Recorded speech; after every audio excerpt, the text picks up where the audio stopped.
October 25th, 1985.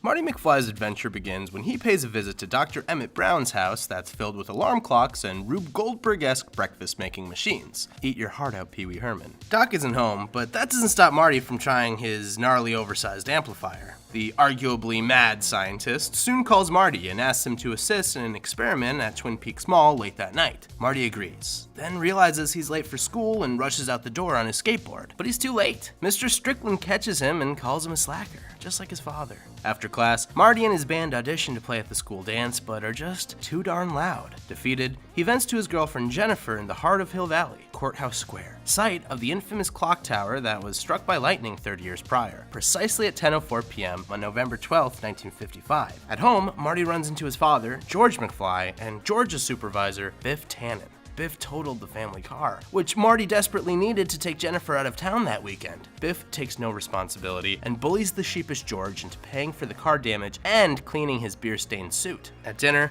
Marty's mom Lorraine drowns her sorrows in booze, reminiscing on her quote-unquote innocent youth. She had fallen in love with George back in high school after her father hit him with his car. She felt sorry enough for him to let him take her to the Enchantment Under the Sea dance, where they shared their first kiss and fell in love forever. A little pathetic, but hey, that's the power of love. October 26th, 1985.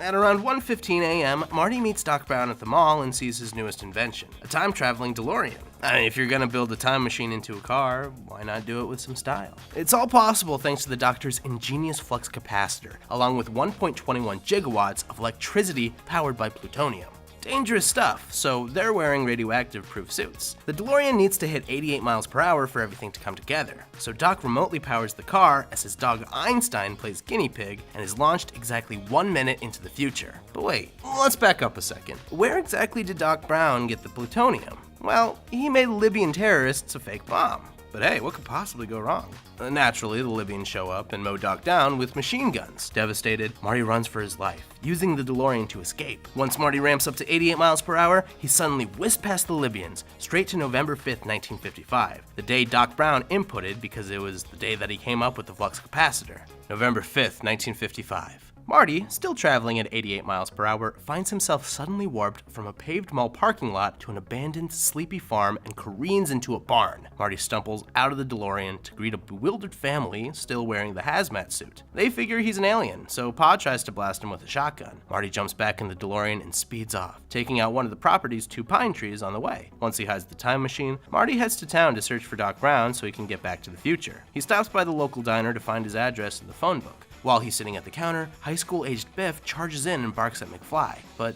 Biff isn't talking to Marty. Marty's actually sitting next to his very own father. Marty's curious about just how spineless his father always was, so he tails him for a bit. Well, not only is George a wimp, it turns out he's also a peeping Tom. Marty finds him sitting in a tree spying on Lorraine as she undresses. George slips and falls from the tree into the path of an oncoming car. So Marty dives in and pushes his father out of the way, getting hit instead. When he comes to, he finds himself being nursed back to health by the beautiful young daughter of the man who hit him, Marty's own mother. And she's not exactly being coy. She took his pants off while he slept. Jeez. At least this gave Marty an easy fake name written on his underwear.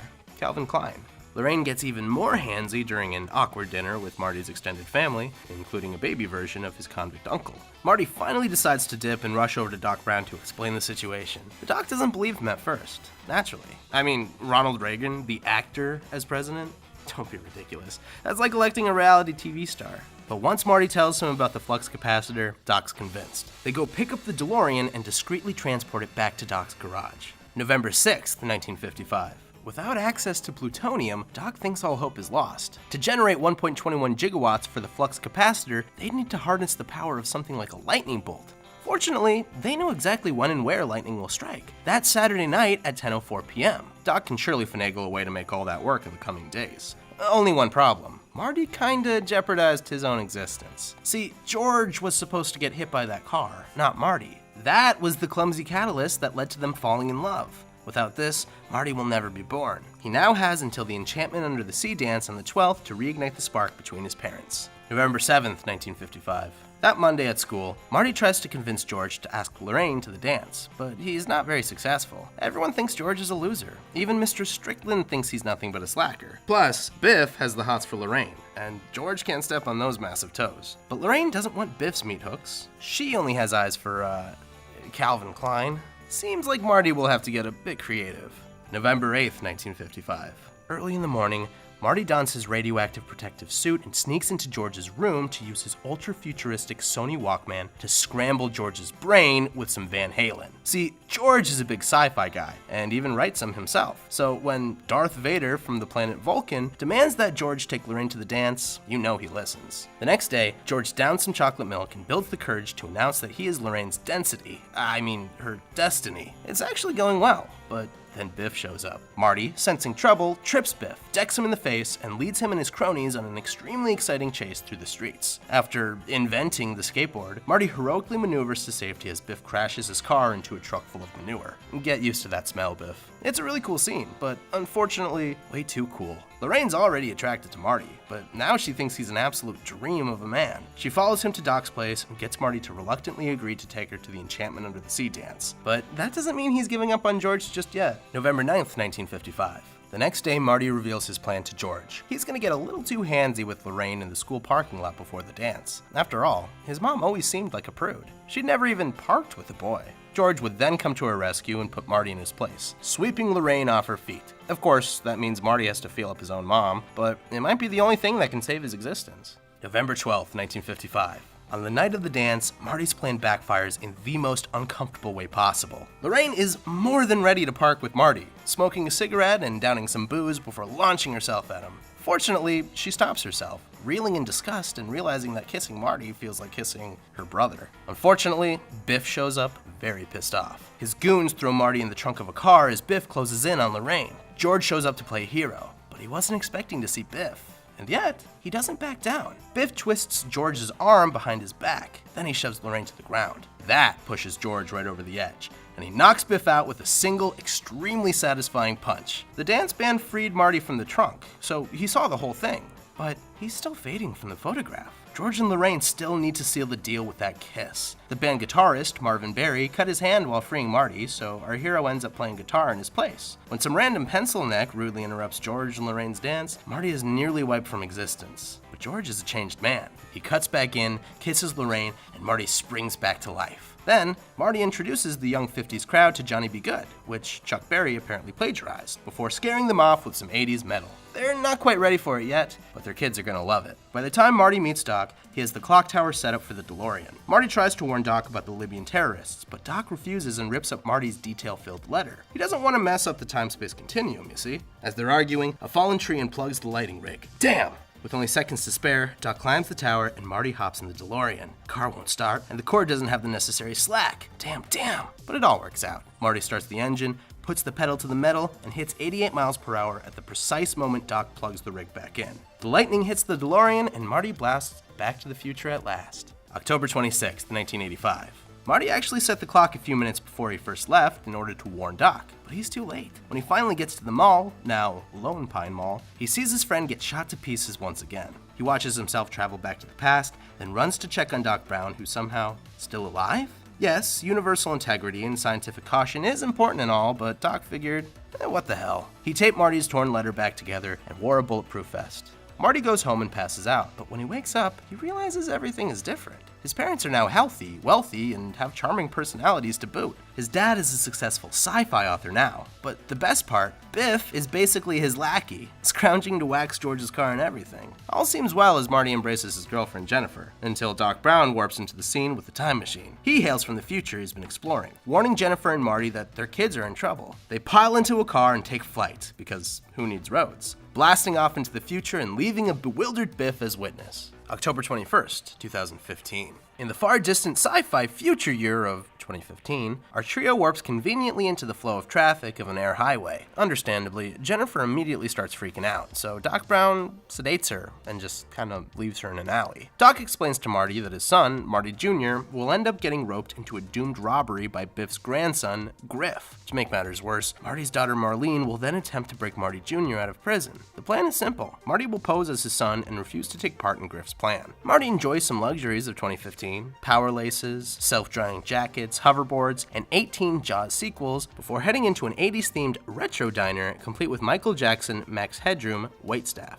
Marty Jr. shows up and Griff confronts him about the robbery, but Marty successfully pulls the old switcheroo and stands up to Griff. He says no, but Griff calls Marty a chicken tries to hit him with a bat. Marty successfully evades the bullies as they crash into the courthouse, causing insane damages and leading to their arrest. With the future altered, Doc and Marty can go back to 1985. But the police find the unconscious Jennifer and just kind of dump her at her older self's home in Lyon Estates. Marty and Doc rush after her, but before they can intercept, Jennifer wakes up and finds herself spying on her future family. Turns out Marty's had a lifetime of misfortune. I mean, Needles just got him fired by calling him chicken, but it all stemmed from when Marty crashed into a Rolls Royce back in the 80s. He injured his hand, ruining his music career, and the Rolls Royce driver sued him into ruin. Jennifer soon runs into future Jennifer, and both faint out of shock. Could be worse. The whole time-space continuum could have imploded. When Doc and Marty arrive at Lyon Estates, they leave the DeLorean unattended to rescue Jennifer. But remember how Biff saw the DeLorean back in 1985? He's been suspicious ever since, especially after seeing two Marty Jr.'s in town. After eavesdropping on Doc and Marty, he follows the pair and hijacks their DeLorean in the short minutes it's unguarded,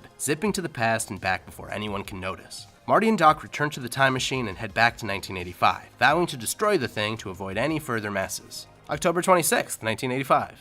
We're back to the past, but things seem a bit off. Not only are there bars on Jennifer's windows, but Marty's house isn't Marty's house. Marty runs off into the dystopian hellscape that once resembled his neighborhood. Unarmed to the teeth, Mr. Strickland catches poor Marty on his property, but he's saved by a conveniently timed drive-by. How the hell is this 1985 so different? Well, Marty finds out as he stumbles into Courthouse Square, now completely in the shadow of a massive hotel casino owned by none other than Biff Tannen. According to the Biff Tannen Museum, Biff grew his fortune and empire through a number of well-placed sports bids over the past few decades. With his new power, he married his high school crush, Marty's mom, Lorraine. Biff's goons knock Marty out, and he wakes up next to a different version of Lorraine. She's been clearly abused and forced to get plastic surgery by her new husband.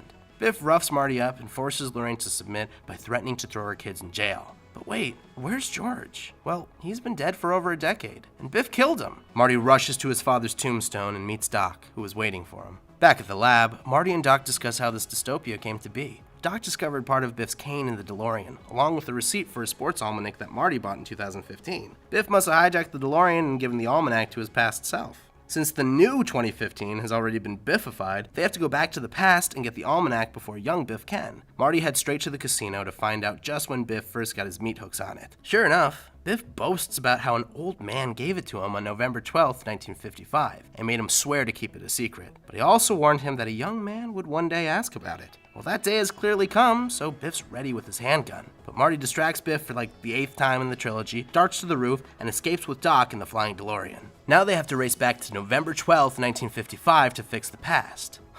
Again, November 12, 1955? It's almost as if it were the temporal junction point for the entire space-time continuum. On the other hand, it could just be an amazing coincidence. November 12, 1955.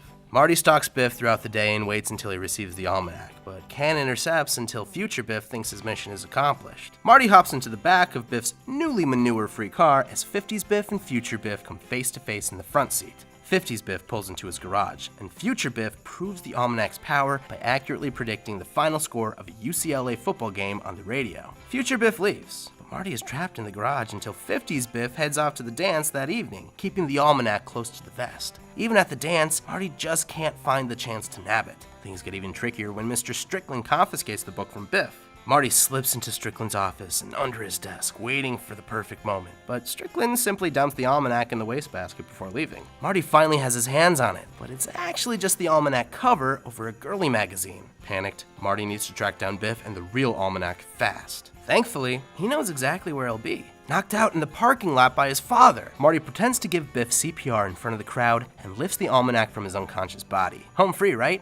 Wrong. Biff's goons chase Marty right into the gym. He evades them, but now they're waiting for the other Marty to get off stage. If the bullies beat him up, he'll never make it to the clock tower and a universe-destroying paradox will occur. So this movie's Marty traverses the stage's catwalk and knocks the bullies out with some sandbags in the nick of time. Now, all Marty has to do is meet Doc back on the roof. Biff, now conscious, confronts Marty outside of the gym. All our hero has to do is walk away. But when Biff calls him chicken, his feathers are ruffled. Marty turns to confront Biff but gets knocked out by himself. Biff, baffled at the two Calvin Kleins, notices the almanac in Marty's possession and flips his lid. He kicks Marty when he's down and makes off with the almanac once more. Once he comes to, Marty rushes to Doc and they make after the villain in the DeLorean. Marty tries to sneak up on Biff with his hoverboard, but the bonehead catches on and they start fighting for the almanac. While in the tunnel, Marty geniusly uses the walls to maneuver over the car and snatch the future-telling sports book. Too bad Biff is all ready to play chicken with his car. Marty scrambles to the other end of the tunnel as fast as he can, and thankfully gets a lift from Doc as Biff crashes into a truck full of manure. Again. Once they're outside of town, Marty burns the almanac as Doc precariously hovers above in the heavy rainstorm. Sure enough, the DeLorean gets struck by lightning and disappears. Marty assumes it was blown into a million pieces, but a Western Union representative shows up to deliver a mysterious letter from 1885. It's from Doc Brown. It turns out he's still alive. To save Doc, Marty rushes to the only person who can help, Doc. But the shock of seeing Marty back from the future again causes poor Emmett to pass out in the street of Courthouse Square. November 13th, 1955. The next morning, Doc Brown wakes up, unaware that Marty dragged him home the night before. Marty shows him the letter, which explains how the bolt of lightning activated the DeLorean's flux capacitor, launching the good doctor back to the Wild West. Unfortunately, this also fried the capacitor, and the necessary parts to fix it won't be invented until 1947. Doc doesn't mind being trapped back in time. He's gleefully living out his fantasy as a blacksmith. He stowed the DeLorean in a nearby mine for Marty and Doc to uncover and repair in 1955. All they need to do is blow the DeLorean out of the mine and send Marty back to 1985 for everything to be solved. If only it was that simple. November 14th, 1955.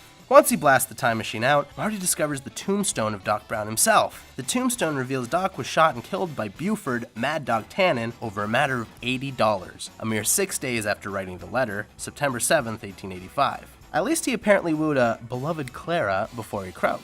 Marty decides to travel back to the Old West to rescue Doc before he meets this grisly fate. November 16th, 1955. With 50's Doc's blessing and the DeLorean all fixed up, Marty dresses up in Western garb and prepares to warp to the 19th century. Marty reaches 88 miles per hour, activating the time machine at a drive-in outside of town, which will surely be empty 70 years earlier. September 2nd, 1885. Well, of course, Marty warps right into the path of a group of armed Native Americans charging on horseback while being chased by cavalry. Marty manages to drive to safety and hide the DeLorean in a cave, but notices the fuel line was severed by an arrow. A black bear emerges from the cave, and Marty sprints away, tripping and knocking himself out at the property line of the McFlys. Yep, his own ancestors. He awakens next to his great-great-grandma, Maggie McFly, who looks exactly like Lorraine. But wait, isn't this the dad's side of the family? Anyway, Marty states his name is Clint Eastwood, and they share an awkward dinner with Marty's great-great-grandfather, Seamus McFly. Maggie has her suspicions, but Seamus outfits his descendant with a hat and agrees to help him find his blacksmith friend, Doc. September 3rd, 1885. Marty heads into town and inquires at the saloon about the local blacksmith. Unfortunately, Biff's outlaw ancestor, Buford Mad Dog Tannen, shows up and doesn't like the cut of Marty's jib, or his goofy future clothes. Mad Dog shoots at Marty's feet, but Marty uses his Billie Jean Michael Jackson dance moves to evade and humiliate the outlaw. Yet another chase ensues. Mad Dog lassos a noose around Marty's neck, drags him around town, and hangs him in front of the courthouse. Luckily, Doc Brown shows up and shoots Marty free with a MacGyvered rifle. Mad Dog and Doc verbally spar in the street over Mad Dog's recently shoed horse. His horse's shoe broke, and Mad Dog put the horse down, so Mad Dog figures Doc owes him $80, even though Mad Dog never paid for the shoeing in the first place. Doc has a backbone, so he refuses to pay. Mad Dog vows to shoot him in the back. Marty shows Doc the photograph of his own tombstone, and Doc agrees to get the hell out of Dodge. The only problem is the DeLorean's cut fuel line. Sure, the flux capacitor still works, but the DeLorean can't hit 88 miles per hour without fuel. September 4th, 1885. Doc and Marty try to use the saloon's ultra-strong whiskey to power their time machine, but that only blows out the fuel injection manifold. They're running out of ideas when Doc suddenly has a brain blast. They can use a locomotive train in a long stretch of straight land near town to physically push the DeLorean to 88 miles per hour before it reaches Clayton's Ravine. Well, actually, it's currently still Shanash Ravine. The school teacher named Clara Clayton hadn't fallen in it yet and had the landmark named after her.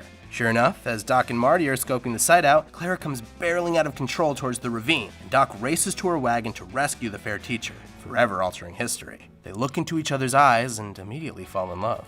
September 5th, 1885.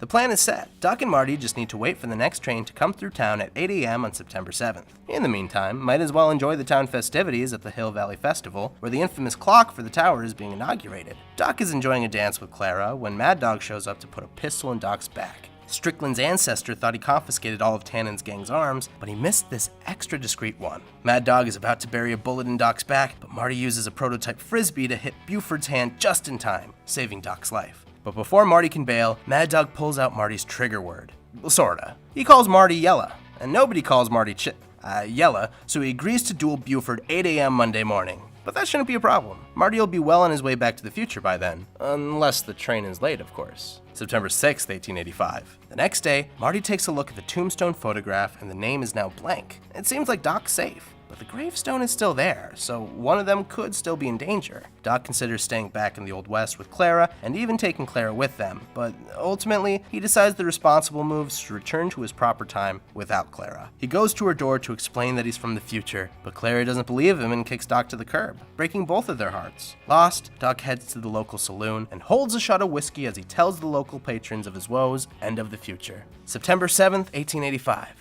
Marty wakes up alone and confused. Doc is nowhere to be found. He rushes back to the saloon and quickly convinces Doc to get a hold of himself. Doc finally takes that shot of whiskey, but unfortunately one shot floors him, and now he's drunk on his ass. The local barkeep whips up some disgusting wake-up juice and successfully revives the Doc, but all this commotion wasted far too much time. It's nearly 8 a.m. and Mad Dog is here for Marty's head. The future tombstone photograph now says Clint Eastwood, and that's Marty, remember? Marty and Doc try to slip out the back, but then Doc gets captured. Marty has to rescue his friend.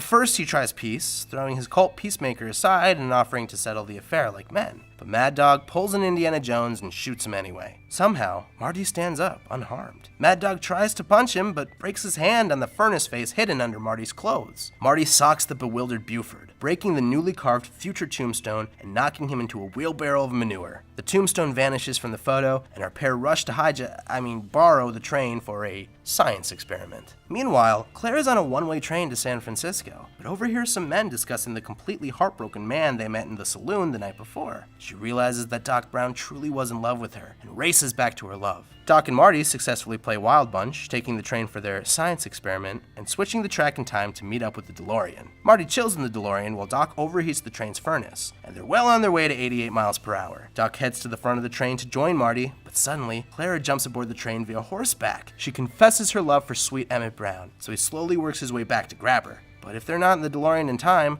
the train will fly off the unfinished tracks into the ravine. Clara and Doc are running out of time, but Marty tosses them his trusty hoverboard so they can glide to safety, staying in the 19th century as Marty blasts back to the future for the final time. October 27th, 1985. Marty is finally back in the normal 1985 where he belongs, but the DeLorean stalls on the now complete train tracks. He barely gets away before a modern train smashes the DeLorean to bits. At least Doc got what he wanted with the destroyed time machine. Marty checks in on Jennifer. She's still passed out on the porch from the last movie, and she wakes up, confused by her crazy dream. Before Marty can explain himself on the way home, Needles pulls up in his truck and challenges Marty to a race, and calls him chicken. Marty is all ready to leave Needles in his dust, but makes the mature decision to bail. He's not stupid enough to race that asshole. Marty and Jennifer watch Needles speed ahead, narrowly avoiding a Rolls Royce that Marty surely would have hit. Just then, the "You're Fired" fax that Jennifer snagged from 2015 fades in her hands, and Marty's future looks bright. Jennifer and Marty go back to the DeLorean debris-laden tracks to reminisce when a different kind of train arrives out of nowhere. It's the Doc from the past. He's turned an old locomotive into a time machine and has been exploring the history of time with his wife Clara and his two sons Jules and, Vern. Doc gifts Marty the commemorative clock tower photo they took in 1885 before flying into the end credits, ready to embark on countless adventures with his family in a cartoon spin-off series. Great Scott, that was pretty heavy. But we hope we helped make Marty McFly's adventures through time just a little bit clearer.